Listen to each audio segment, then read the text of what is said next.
Është e qartë tash që pa pas një marrëveshje politike edhe pa u definu se cila partia, se cili subjekt mund të asiguroj shumicën për të krijuar kuvendin edhe qeverinë e Kosovës, nuk mendoj që do të ketë ndonjë rezultat.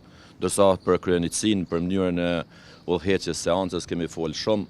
Nëse vazhdon shkelja e njëjtë, atëherë nuk është mirë as për kuvendin, por as për demokracinë, në formën se si po tentohet të imponohet zgjedhja e kryetarit të kuvendit. Pse nuk po votoni kundër? Deputetët e sigurt themi kështu, pasi nga vendosja po thonë që votimi i fshehtë jep mundësi deputetëve që ta shprehin leshën, pasi nuk po munden nga partia. Unë shpeshherë po ndëgjoj këtu në hyrje ose në dalje, gjuha e tyre është kogja agresive, shqetësuese, shpeshherë dhe ofenduese, ndërsa sjellja e tyre brenda sallës është ndryshe, thuaj se nuk janë të njëjtit njerëz.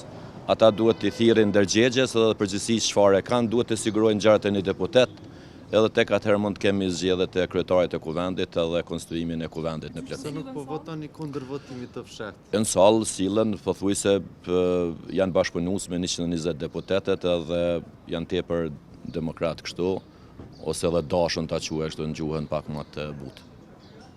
Zotri Zemaj, pse nuk po votoni kundër votimit të fshehtë me votën tuaj?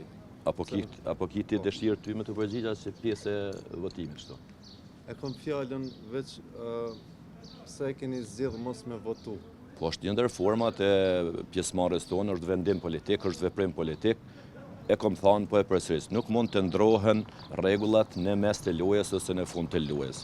Seancat kanë nisur me zgjedhjen e organeve me votim të hapur, zgjedhja e kryetarit edhe është më shumë demokratike dhe imponimi mund të jetë jo demokratik, forma se si po dëshirojnë tash ta trajtojnë me vot për, kundër apo votën e msheftë në këtë kuptim.